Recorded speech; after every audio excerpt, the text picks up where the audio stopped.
ஞானானந்தமயம் தெய்வம் நிர்மலஸ்படிகாகிருதியும் ஆதாரம் சர்வ வித்யாநாமயக்ரீவம் பாஸ்மகே. நேயர்கள் அனைவருக்கும் அஸ்ட்ரோ கேஎஸ் ஐயங்காரின் பணிவான நமஸ்காரங்கள். நேயர்கள் அனைவருக்கும் விஸ்வாவசு தமிழ் புத்தாண்டு நல்வாழ்த்துக்கள்.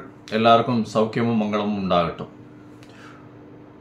ஏப்ரல் 14, 2025 13, 4, 2026 வரலும் உண்டான காலகட்டத்தை தமிழ் வருஷ பருப்பு, தமிழ் வருடம் என்று சொல்கிறோம். அது தமிழ் மாதத்தின் மூலியமாக தமிழ் வருடம் விஸ்வாவசு வருஷம் பிறக்கிறது. இப்போது நம்மளுக்கு போன வருஷம்ன்றது பார்க்கும்போது குரோதி வருஷம்னு சொல்கிறது. இப்போ விஸ்வாவசு வருஷம். சரி, இந்த விஸ்வாவசு வருஷத்தில் என்னென்ன கிரகச்சாரங்கள், கிரக மாற்றங்கள் இருக்குது, இந்த வருஷம் பிறக்கும் பொழுது என்ன கிரக நிலைகள் இருக்குது, என்னென்ன கிரகங்கள் மாற்றங்கள் அமையிறது, பெரிய கிரகங்கள் வருட கிரகங்கள்னு சொல்லக்கூடிய சூரியன், அதாவது குரு, சனி, ராகு, கேது இவர்களுடைய மாற்றங்கள் என்ன, மாத கிரகங்கள்னு சொல்லக்கூடிய சூரியன், செவ்வாய், புதன், சுக்கிரன் இவா 4 பேரும் மாத கிரகங்கள்னு சொல்லக்கூடியது. சந்திரன் தினக்கோள், அதாவது 2.25 நாளைக்கு ஒரு ராசியிலிருந்து அடுத்த ராசிக்கு போகிறார். பொதுவாகவே பார்த்தீங்கன்னா இந்த வருடம் பிறக்கும் பொழுது தமிழ் வருடத்தின் ராஜா அப்படின்னு குறிப்பிடக்கூடியவர் பங்குனி மாதத்தின் அமாவாசை வரக்கூடிய நாளின் அடுத்த நாள், அதாவது இந்த தெலுங்கு வருடம் யுகாதி இருக்கு இல்லையா, யுகாதி வருஷம் பிறக்கிறது இல்லையா, யுகாதி தெலுங்கு வருடம் பிறக்கக்கூடிய நாளை அந்த நாளின் ராஜா, அந்த நாளின் நாயகன் யாரோ, அதாவது கிரகம் எதுவோ அதுவே இந்த புது வருஷத்தின் ராஜாவாக எடுத்துக்கொள்ளப்படுறது. அதனால் இந்த வருஷம் பார்த்தேன்னா சூரியன் ராஜாவாகவும் அவரே சேனாதிபதியாகவும் அவரே அர்க்காதிபதியாகவும் வரார். இதை தவிர பார்த்தேன்னா அதாவது சந்திரன் மந்திரியாக இருக்கார். அது எப்படி சந்திரன் வரார் அப்படின்னா, இந்த வருஷம் விஸ்வாவசு வருஷம் பிறக்கிறது இந்த திங்கட்கிழமை, அதனால் சந்திரன். அதே மாதிரி பார்த்தேனால் ஆவணி மாதம் சேனாதிபதி எப்படி டிசைட் பண்ணுறது அப்படின்னா, சேனாதிபதினு சொல்லக்கூடியது ஆவணி மாதம் வரக்கூடிய முதல் நாளை சேனாதிபதியும், ஆடி மாதம் அப்படின்னு சொல்லக்கூடியது சஸ்யாதிபதியும். இதெல்லாம் எதுக்கு முக்கியம் அப்படின்னா, சஸ்யாதிபதி அப்படின்னா இந்த விளைச்சல் எப்படி இருக்கும் அப்படின்னு சொல்லக்கூடியது. சேனாதிபதியை எதுக்கு சொல்கிறோம் அப்படின்னா, இந்த இராணுவங்கள், அதை தவிர தளவாடங்கள், அதை தவிர நம்முடைய பாதுகாப்பு, இதெல்லாம் இதை ஆளக்கூடியவர் யார் அப்படின்னா சூரியனாக இருப்பார் இந்த வாட்டி, இந்த வருஷம். அதனால் என்ன ஆகும் அப்படின்னா, இந்தியாவினுடைய பொதுவாகவே இது லா அண்ட் ஆர்டர் ரொம்ப ஸ்ட்ராங்காக இருக்கும். மிகவும் கடுமையான சட்டங்கள் பாயக்கூடிய காலகட்டமாக இருக்கும். ஏன்னா சூரியனே ராஜாவாக இருக்கார். அதை தவிர வரிகள் கொஞ்சம் அதிகமாக இருக்கும், விலைவாசி கொஞ்சம் அதிகமாக போகக்கூடிய வாய்ப்புகள் நிச்சயமாக உண்டு. இதை தவிர பார்த்தேனால் இந்த செவ்வாய் உங்களுக்கு அதாவது இந்த வருஷம் தனாதிபதினு சொல்லக்கூடியவர் செவ்வாய். தனாதிபதி அதாவது தானியாதிபதினு சொல்லக்கூடியவர் செவ்வாய். தானியங்கள்லாம் விளைவிக்கிறதுக்கு செவ்வாய்ன்றதுனால நெருப்பின் மூலியமாக இது தானியங்கள் அதாவது லாஸ் ஆகக்கூடிய வகைகள் வாய்ப்புகள் மிகவும் அதிகமாகும். அதை தவிர இது தானியங்களுடைய ஸ்கேர்சிட்டி கொஞ்சம் அதிகமாக இருக்கும். அதாவது தானியங்கள் கிடைக்கிறதுல கம்மியாக இருக்கும். அதன் மூலியமாக விலைவாசிகள் ஏறக்கூடிய வாய்ப்புகள் மிகவும் அதிகம். தங்கம் விலை ஏறக்கூடிய வாய்ப்புகள் நிச்சயமாக உண்டு. தங்கம் அதிக உச்சம் தொடக்கூடிய வாய்ப்புகள் மிகவும் அதிகம் இந்த வருஷம் பார்த்தாலேயானால். இது ஏன்னா குரு பகவான் 3ஆம் இடத்துல போகிறார். அது அவருடைய வீட்டையே வேற 9ஆம் இடத்த பாக்கியஸ்தானத்தையும் பார்க்குறார். அதனால் தங்கத்தின் விலை அதிகமாக போகக்கூடிய வாய்ப்புகள் நிச்சயமாக இருக்கும். அதை தவிர பார்த்தேனால் இந்த வருஷம் மழை கொஞ்சம் அதிகமாகவே இருக்கும். ஆனால் தேவையான அளவிற்கு மேல் பெய்யும், தேவையான இடத்தில் பெய்யாமல் போகும். தேவையான இடத்தில் பெய்யாமல் போகும்னா நகரங்களில் கொஞ்சம் அதிகமாக பெய்யக்கூடியதாக இருக்கும். இதன் மூலியமாக இந்த வெள்ளம் வர்றது, அந்த மாதிரியான பிரச்சனைகள் கொஞ்சம் அதிகமாகவே இருக்கும்.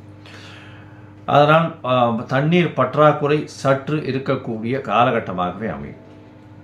சரி, மொத்தத்தில் இந்த வருஷத்தில் பார்த்தேன்னா சூரியனுடைய கட்டுப்பாட்டில் எல்லா விஷயங்களும் வர்றதுனால நாட்டை ஆளக்கூடியவர்களுக்கு நல்ல ஒரு ஏற்றமான காலகட்டமாக இருக்கும். இருந்தாலும் கடுமையான சட்டங்கள் கொஞ்சம் அதிகமாக வரக்கூடிய வாய்ப்புகள் நிச்சயமாக உண்டு. சனியும் ஆட்சியில் போயிருக்கார். இந்த வாட்டி கும்பத்திலேயே போய் ஆட்சியில் இருக்கிறது, மூலத்திரிகோண வீட்டில் இருக்கிறதுனால தொழிலாளர்களுக்கு மிகவும் கடினமான காலகட்டமாக இந்த வருஷம் அமைய போகிறது. பண பற்றாக்குறை கொஞ்சம் அதிகமாகவே இருக்கும். தொழிலாளர்கள் மத்தியில் பண வரத்து அதிகமாக இருக்காது. ஃப்ரீ ஃப்ளோ ஆஃப் மணி இருக்கிறதுக்கு வாய்ப்புகள் மிகவும் கம்மி. வியாபாரிகளுக்கு சற்று பின்னடைவு இருக்கும். ஏன்னா இந்த வருஷம் பிறக்கும் பொழுதே வந்து புதன் 12ஆம் இடத்துல நீச்சப்பட்டு போகிறார். விரயங்கள் வியாபாரிகளுக்கு கொஞ்சம் அதிகமாகவே இருக்கும். லாசஸ் கொஞ்சம் அதிகமாக இருக்கக்கூடிய வாய்ப்புகள் நிச்சயமாக உண்டு. இருந்தாலும் நீச்ச பங்கம் அடைகிறார். அதாவது இதை விட்டு வெளியில் போகிறதுனால நல்ல ஏற்றங்கள் கிடைக்கக்கூடிய காலகட்டமாகவும் அமையும். வியாபாரத்தின் மூலியமாக இந்த ஷேர் மார்க்கெட் இண்டிசஸ்லாம் பார்த்தீங்கன்னா, ஷேர் மார்க்கெட் இண்டிசஸ்லாம் வந்து உள்நாட்டு உற்பத்தி வெளியில் போய் அது ஒரு பெரிய ஏற்றத்தை கொடுக்கும். இம்போர்ட் எக்ஸ்போர்ட் பிஸ்னஸ் ஒரு பெரிய மாற்றம், பெரிய உச்சத்தை தொடக்கூடிய வாய்ப்புகள் நிச்சயமாக உண்டு. மொத்தத்தில் பார்த்தோம்னா இந்த வருஷம் பெரிய ஏற்றம் நல்லபடியாக இருக்கும். பெண்களுக்கு மிகவும் ஏற்றமான வருஷம். பெண்கள் வந்து நல்ல எல்லா இடத்துலையும் வந்து ஒரு ஐகானிக் ப்ரெசன்டேஷன் இருப்பாங்க. ஏன்னா சுக்கிரன் வந்து உச்சம் பெற்று போயிருக்கக்கூடிய காலகட்டத்தில் இந்த வருஷம் பிறகுறது அது ஒரு பெரிய ஏற்றம். பரிவர்த்தனை யோகத்திலையும் பிறகுறது, அதாவது குருவின் பரிவர்த்தனையும் இருக்குது. அதனால் பணம், பெண்களின் கையில் பணம் வந்து ரொம்ப அதிகமாக இதுவாகும். அதாவது அதே மாதிரி இந்த களியாட்டங்கள்னு சொல்லக்கூடிய இந்த கிளாமர் இண்டஸ்ட்ரியில் கொஞ்சம் அதிகமாக செலவுகள் அதிகமாக இருக்கும். ஃப்ளாஷி இண்டஸ்ட்ரியில் கொஞ்சம் அதிகமாக இருக்கும். அது தவிர போதை வஸ்துக்கள், அது தவிர இந்த மதுபானங்கள் இதெல்லாம் வந்து அதிகமான விலை ஏறக்கூடிய, அதிகமாக கன்சியூம் பண்ணக்கூடிய வாய்ப்புகள் மிகவும் அதிகமாக இருக்கும். சரி, இந்த வருஷத்தினுடைய மாற்றங்கள் என்னென்ன அப்படின்றத பார்ப்போம். இந்த வருஷம் பிறக்கும் பொழுது பார்த்தோம்னா சூரியன், அதாவது சித்திர மாதம் அப்படின்றதுனால சூரியன் உச்சம் பெற்று மேஷத்தில் மேஷ ராசியில் இருக்க. காலபுருஷ தத்துவத்தின் 2ஆம் ராசியில் வந்து குரு, 4ஆம் ராசியில் அதாவது கடகத்தில் செவ்வாய் நீச்சப்பட்டும், கேது 6ஆம் இடத்திலும், சனி ஆட்சி மூல திரிகோணத்தோடு வந்து கும்பத்திலையும், அது தவிர ராகு, புதன், சுக்கிரன் இந்த 3 கிரகங்கள் வந்து மீனத்திலையும் இருக்கு. இந்த வருஷம் ஆரம்பிக்கும் பொழுது இந்த வருஷத்தின் வரக்கூடிய பெயர்ச்சிகள்னு பார்த்தோம்னா, முதல்ல வரக்கூடிய பெயர்ச்சி அப்படின்னா 26/4/2025 அன்னைக்கு ராகு கேது பெயர்றார். வாக்கிய பஞ்சாங்கம் பிரகாரம் ராகு பகவான் மீனத்திலிருந்து கும்பத்திலும், கேது கன்னியிலிருந்து சிம்மத்திலையும் வரார்.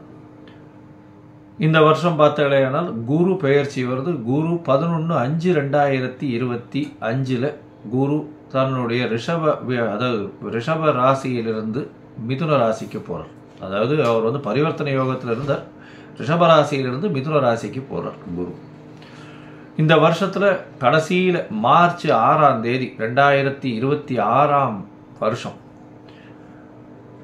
அப்போ வந்து சனியினுடைய மாற்றம் இருக்கு. சனி வாக்கிய பஞ்சாங்க பிரகாரம் 6/3/2026 அன்னைக்கு தான் வந்து மாறுறார். கும்பத்திலிருந்து மீனத்துக்கு போறார். இதுதான் இந்த வருஷத்தினுடைய வருட கிரகங்கள்னு சொல்லக்கூடிய குரு, ராகு, கேது, சனியினுடைய மாற்றங்கள். சரி, இந்த மாற்றங்கள் என்னென்ன ஏற்றங்களையும் இறக்கங்களையும் கொடுக்கும்? மேஷம் முதல் மீனம் வரை உண்டான ராசிக்காரர்களுக்கு எப்படி இருக்கும் அப்படின்றத பார்க்கலாம்.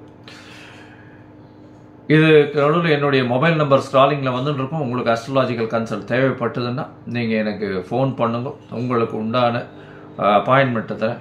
உங்களுடைய date, time, place of birth, உங்களுடைய பெயர், தாய் தகப்பனார் பெயர் அனுப்பிச்சி வைங்க.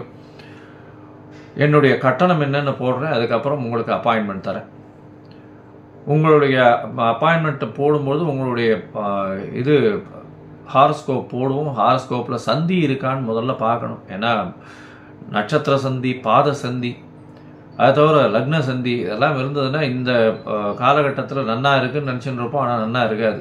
எதனாலன்றதே புரியாது. உங்களுக்கு வந்து துலா லக்னமாக இருக்கும், நல்ல தசை நடக்கிறதுன்னு நினச்சின்னு இருப்போம். ஆனால் நல்ல தசையாகவே இருக்காது உங்களுக்கு. ஏன்னா அது லக்ன சந்தியாக வந்திருக்கும். விசாகம் 3ஆம் பாதம் நினச்சிட்டு இருப்பீங்க, விசாகம் 4ஆம் பாதம் ரிச்சிக லக்னமாக இருக்கும். அதனால் நிறைய பேருக்கு என்கிட்ட வர்றவாளுக்கு 40, 45 வயசு, 50 வயசுலாம் இருக்கிறவாள்லாம் அவள் நட்சத்திரமே தெரியாமல் அவள் வந்து மிருகசீரிஷம்னு சொல்லிட்டு இருப்பாள். மிருகசீரிஷம் 2ஆம் பாதம்னா ரிஷபத்தில் வரும், 3ஆம் பாதம்னா மிதுனத்தில் வரும். அதனால் அந்த மாற்றத்திலேயே அவர்கள் வந்து யாருக்கு அர்ச்சனை பண்ணுறோம்னே தெரியாமல் பண்ணிட்டு இருப்பாள். அதனால் சந்தி முதல்ல தெரிஞ்சுட்டு எந்த நட்சத்திரம், என்ன பாதம், என்ன லக்னம், என்ன லக்னத்தின் பாதம் அப்படின்றத தெரிஞ்சுட்டு அவர்களுக்கு இப்பொழுது ஏற்ற தசையாக இந்த காலகட்டத்தில் நடக்கக்கூடிய தசாபுக்தி, அந்தரம், சூக்ஷ்மம், அதை தவிர கோல்சாரம் எப்படி இருக்குது அப்படின்றத வச்சு அவர்களுடைய பலன்கள் எப்படி இருக்கும் அப்படின்றதையும் சொல்கிறேன்.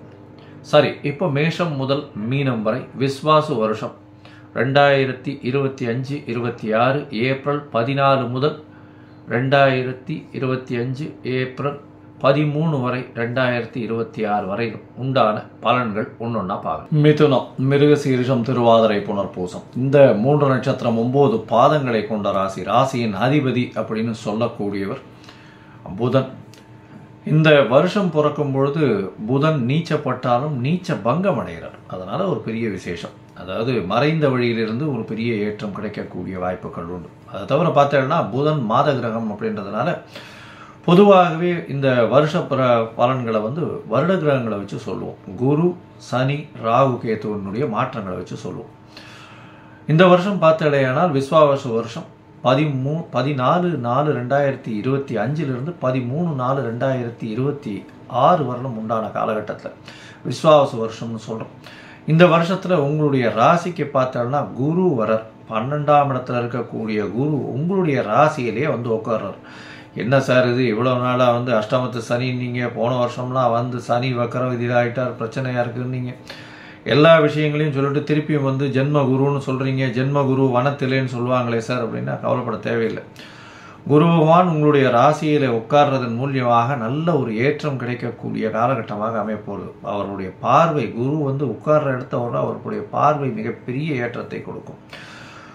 உங்களுடைய ராசிக்கு பார்த்தேனால் குரு உட்கார்றதுனால உங்களுடைய வேலை, உங்களுடைய மென்டல் ஸ்ட்ரெஸ் அதிகமானாலும் எல்லாவற்றிலும் வெற்றி கிடைக்கக்கூடிய வாய்ப்புகள் நிச்சயமாக உண்டு. எல்லா விதமான வேலைகளையும் எடுத்து செய்யக்கூடிய வாய்ப்புகள் நிச்சயமாக கிடைக்கும். திருமண பாக்கியம் அமையக்கூடிய காலகட்டமாக அமைய போகிறது. குருவின் பார்வை உங்களுக்கு சப்தமத்தில் உணர்ந்து பெரிய ஏற்றம். இவ்வளோ நாளாக திருமணத்திற்கு தடையாக இருந்த காலகட்டமாக இருந்திருக்கும். இப்போ திருமண பாக்கியம் ஏற்படக்கூடிய வாய்ப்புகள் நிச்சயமாக உண்டு. உங்களுடைய ராசிக்கு பார்த்தோம்னா 5ஆம் இடத்தை குரு பார்க்குறாரு. அதனால் குழந்தை பிராப்தி ஏற்படும். இவ்வளோ நாளாக குழந்தை பாக்கியம் இல்லாத மிதுன ராசிக்காரர்களுக்கு குழந்தை பிராப்தி ஏற்படக்கூடிய பாக்கியம் இந்த வருஷத்தில் விஸ்வாவசு வருஷத்தில் கண்டிப்பாக அவர்களுக்கு குழந்தை பாக்கியம் ஏற்படக்கூடிய காலகட்டமாக அமைய போகிறது.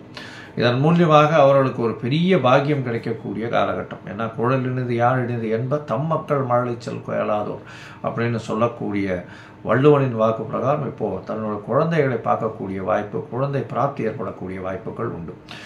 ராசிக்கு பார்த்தேன்னா உங்களுடைய ராசிக்கு 9ஆம் இடம் வலுப்பெற்று போகுது. சனியும் ராகுவும் சேர்ந்திருக்கா. இந்த வருஷம் பார்த்தேன்னா 10ஆம் இடத்துல இருக்கக்கூடிய ராகு உங்களுடைய ராசிக்கு 9ஆம் இடத்துலையும் கேது 3ஆம் இடத்துலையும் வரும். இவ்வளவு நாளாக உங்களுடைய சுகங்கள் ரொம்ப கெட்டு போயிருக்கும். தாயின் உடல்நிலையில் பின்னடைவு இருந்திருக்கும். ஆனால் இப்போ பார்த்தோம்னா தாயின் உடல்நிலையில் நல்ல ஒரு ஏற்றம் இருக்கக்கூடிய காலகட்டம். சுகங்கள் அதிகமாக வரக்கூடிய காலகட்டம். புதிய வீடு கட்டக்கூடிய வாய்ப்புகள் நிச்சயமாக உண்டு. படிக்கக்கூடிய மாணவர்களுக்கு நல்ல ஒரு ஏற்றம் இருக்கும். கேது 3ஆம் இடத்துல இருக்கிறதுனால புதிய முயற்சிகள் நல்லபடியாக இருக்கும். இளைய சகோதரர்களோட சிறு மனக்கசப்புகள் இருந்தாலும் நல்ல ஒரு ஏற்றம் கிடைக்கக்கூடிய காலகட்டம். தந்தையின் உடல்நிலையில நல்ல ஒரு ஏற்றம் இருக்கும். உங்களுடைய ராசிக்கு பார்த்தோம்னா 9ஆம் இடத்துல சனி ஆட்சி பெற்று போகிற 3 திரிகோணத்தில் போய் இருக்கிறது பெரிய விசேஷம். இதன் மூலியமாக பார்த்தலையானால் இந்த கலைத்துறையில் இருக்கிறவங்க, அதுவும் ஆர்ட் டைரக்டராக இருக்கிறவங்க, டைரக்டர்ஸாக இருக்கிறவங்க, அவங்களுக்கெல்லாம் பெரிய ஏற்றம் கிடைக்கக்கூடிய காலகட்டம். கம்யூனிகேஷன் இன்ஜினியர்ஸு, அது தவிர ஏரோநாட்டிக்ஸ் இன்ஜினியர்ஸு, ஏரோநாட்டிக்கல் இன்ஜினியர்ஸு, அது தவிர பைலட்ஸு, அது தவிர கவிஞர்கள், கட்டுரை எழுதுகிறவங்க, இவங்களுக்கெல்லாம் பெரிய ஏற்றம் கிடைக்கக்கூடிய வருஷமாக இந்த வருஷம் அமைய போகிறது. இந்த வருஷத்தில் பார்த்தோம்னா உங்களுடைய ராசிக்கு 9ஆம் இடத்துல ராகு இருக்கிறதுனால கண்டிப்பாக தந்தையை விட்டு பிரிந்து வெளிநாடு போய் இருக்கக்கூடிய பாக்கியம் நிச்சயமாக கிடைக்கும். அது என்ன சார், அது தந்தையை விட்டு பிரிந்துன்னா ராகு எப்போவுமே உயிர்காரகத்தை கெடுத்து பொருள்காரகத்தை அதிகப்படுத்துவார். அதனால் உயிர்காரகம்னு சொல்லக்கூடியது 9ஆம் இடத்தை சொல்லக்கூடியது தந்தையினுடைய காரகம். அதனால் தந்தையை விட்டு பிரிந்து இருக்க வேண்டிய காரகத்தை கண்டிப்பாக கொடுத்துருவார். அதனால் தந்தையை விட்டு படிக்கக்கூடிய மாணவர்களுக்கு வெளிநாடு போய் படிக்கணும்னு நினச்சிட்டு இருக்கவர்களுக்கெல்லாம் கண்டிப்பாக வெளிநாட்டு யோகம் உண்டு. வெளிநாட்டில் போய் படிக்கக்கூடிய யோகம், நினைத்த கோர்ஸ் அவங்களுக்கு கிடைக்கும். போஸ்ட் கிராஜுவேஷன் படிக்கணும்னு நினைக்கிறவர்களுக்கெல்லாம் கண்டிப்பாக வெளிநாடு போய் அவங்க நினச்ச யூனிவர்சிட்டியில் நிச்சயமாக பிளேஸ்மெண்ட் கிடைக்கும். பிளேஸ்மெண்ட் இன் த சென்ஸ் அவங்களுக்கு அந்த யூனிவர்சிட்டியில் அட்மிஷன் கிடைக்கும். இதன் மூலியமாக வெளிநாடு போய் வரக்கூடிய பாக்கியம் நிச்சயமாக இருக்கும். இதன் மூலியமாக அவங்களுக்கு மிகுந்த மன அழுத்தம், உடல் உழைப்பு இதெல்லாம் அதிகமாக இருக்கக்கூடிய காலகட்டமாக இருக்கும். படிக்கக்கூடிய மாணவர்களுக்கு பெரிய ஏற்றம். புதிய வீடு மனை அமையக்கூடிய வாய்ப்புகள் உண்டு. உங்களுக்கு புதிய பதவி புகழ் எல்லாம் வரக்கூடிய காலகட்டமாக அமையாது. உங்களுடைய ராசிக்கு 9ஆம் இடத்துல சனி ஆட்சி பெற்றிருக்கார். இந்த வருஷ கடைசியில், விஸ்வாவசு வருஷ கடைசியில் தான், அதாவது மாசி மாதத்தில் தான் அவர் வந்து மாறுறார். மாசி மாதத்தில் மாறுறார். அதாவது மார்ச் 6ஆம் தேதி 2026 தான் வந்து சனி பகவான் மாறுறார். அதனால் இந்த வருஷத்தினுடைய கடைசி வரலும் சனி வந்து 9ஆம் இடத்துலேயே இருக்கிறதா வச்சுக்கலாம். ஆட்சி பெற்ற கும்ப சனி. அதனால் தந்தையினுடைய உதவி உங்களுக்கு நிச்சயமாக இருக்கும். எந்த ஒரு விஷயத்திலையும், வியாபாரத்திலையும் நல்ல ஒரு ஏற்றம் இருக்கும்.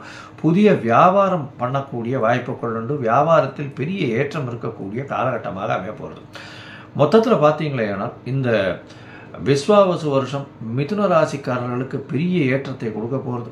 குருவினுடைய பார்வை, பெரிய ஏற்றம், குழந்தை பிராப்தி உண்டு, திருமணம் கைகூடும், தொழிலில் பெரிய அபிவிருத்தி இருக்கக்கூடிய காலகட்டம், வெளிநாடு போய் படிக்கக்கூடிய பாக்கியம் நிச்சயமாக உண்டு. தந்தையின் உடல்நிலையில் நல்ல ஒரு ஏற்றம், தாயின் உடல்நிலையில் நல்ல ஒரு ஏற்றம் இருக்கும். உங்களுடைய உடல்நிலையில் நல்ல ஒரு ஏற்றம் இருக்கக்கூடிய காலகட்டமாக அமையும். குரு ராகுவை பார்க்கறதுனால கோதண்ட ராகுன்னு சொல்லக்கூடியதுனால பெரிய ஏற்றத்தை கொடுக்கக்கூடிய காலகட்டம். வெளிநாடு போய் படிக்கக்கூடிய பாக்கியத்தை கண்டிப்பாக எடுத்த யூனிவர்சிட்டி, கிடைக்கக்கூடிய யூனிவர்சிட்டி, நீங்கள் எடுத்த யூனிவர்சிட்டி கண்டிப்பாக கிடைக்கும். போஸ்ட் கிராஜுவேஷன் நிச்சயமாக கிடைக்கும். உங்களுக்கு புதிய பதவி, புகழ், அந்தஸ்து, கௌரவம்லாம் வரக்கூடிய வாய்ப்புகள் நிச்சயமாக இருக்குது. முயற்சிகள் எல்லாமே வெற்றி பெறக்கூடிய காலகட்டமாக இருக்கும். அதுவும் எழுத்து பணியில் இருக்கிறவங்க, ஆர்ட் டைரக்டராக இருக்கிறவங்க, கம்யூனிகேஷன் இன்ஜினியராக இருக்கிறவங்க, சாஃப்ட்வேர் இன்ஜினியராக இருக்கிறவங்க, எலக்ட்ரிக்கல் எலக்ட்ரானிக் இன்ஜினியராக இருக்கிறவங்க, அது தவிர விமான ஓட்டிகள், ஏரோஸ்பேஸ், இந்த மாதிரியான படிப்புகள் படிக்கிறவங்களுக்கெல்லாம் பெரிய ஏற்றம் கிடைக்கக்கூடிய காலகட்டமாக அமையிறது. இந்த வருஷத்தில் பார்த்தலையானால் அருகில் இருக்கக்கூடிய ஹயக்ரீவ பெருமாளை போய் சேவிச்சுட்டு வாங்க. செட்டி புண்ணியத்தில் உங்களுக்கு எல்லா விதமான ஏற்றமும், படிக்கக்கூடிய குழந்தைகளுக்கு நிச்சயமான பெரிய மாற்றமும் கண்டிப்பாக ஏற்படும் அப்படின்றத சொல்கிறேன். உங்களுக்கு இந்த வருஷம் 95 விழுக்காடு மிகப்பெரிய ஏற்றத்தை கொடுக்கக்கூடிய காலகட்டமாக அமையும். லோகா சமஸ்தா சுகினோ பவந்து. நன்றி, நமஸ்காரம். Astro KS Iyengar YouTube channel பார்த்தமைக்கு நன்றிகள். மேலும் இது போன்ற ஆன்மீக ஜோதிஷ தகவல்கள் உங்களை வந்து அடைய astro KS Iyengar YouTube channel subscribe செய்யவும், பெல் ஐக்கானை மறக்காமல் அழுத்தவும். நன்றி, வணக்கம்.